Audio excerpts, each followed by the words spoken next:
आपण पाहत आहात बागलान वृत्तांत, खबरबात महाराष्ट्राची। गुरुपौर्णिमा उत्सव म्हणजे गुरु शिष्याचा दिवस। हा दिवस शीर्ष वर्ग गुरुप्रती आदर राखत मोठ्या भक्तिभावाने साजरा करतात। दरवर्षीप्रमाणे खमताणे येथे राष्ट्रसंत सद्गुरू जनार्दन स्वामी महाराज आश्रमात खमताणे येथे गुरुपौर्णिमा उत्साहात साजरी करण्यात आली।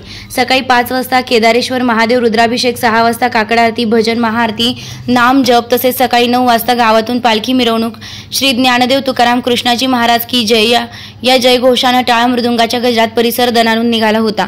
गुरुपौर्णिमेनिमित्त राष्ट्रसंत सद्गुरू जनार्दन स्वामी महाराज यांची पालखी विविध रंगीबेरंगी फुलांची आकर्षक आरास करत सजविण्यात आली होती। तसेच 11 वाजता गुरुमंत्र योगर्षी महंत स्वामी विश्वेश्वरानंदगिरीजी महाराज यांचे सत्संग प्रवचन झाले। त्या प्रसंगी ते बोलत होते।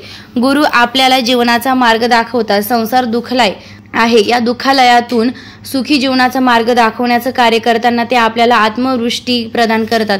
गुरु शिष्याच्या नात्याचं वर्णन करू तेवढं कमी असून गुरुकडून मिळालेलं ज्ञान जगात कुठेच मिळू शकत नाही। प्रथम गुरु आपले आई वडील असतात। ते जे संस्कार देतात ते संस्कारच त्या व्यक्तीची ओळख बनवतात, असा संदेश योगर्षी विश्वेश्वरानंदगिरीजी महाराजांनी भाविकांना दिला। महिला पुरुष सेवेकऱ्यांनी आश्रमात भागवत कथा, सारामृत, तेजोनिधी ग्रंथाची पारायण केलं। तसेच दुपारी 12 वाजता आरती करण्यात आली व महाप्रसादाचं भव्य रक्तदान शिबिराचं आयोजन करण्यात आलं होतं। रुग्णांना रक्ताची कमतरता भासू नये यासाठी रक्तदान शिबिराचं गुरुपौर्णिमा निमित्त आयोजन करण्यात आलं होतं।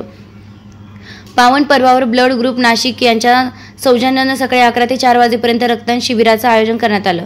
गरजू रुग्णांना वेळेवर रक्त मिळावे यासाठी रक्तदात्यांनी रक्तदान करण्याचं आवाहन जय जनार्दन भक्त परिवार व गणेश मित्र उत्सव मित्रमंडळ परिवाराच्या वतीनं करण्यात आलं होतं। रक्तदान शिबिराला गावातील तरुणाईने चांगला प्रतिसाद देत रक्तदान केले। बागलान वृत्तांतासाठी बापू बागुल, खमताणे।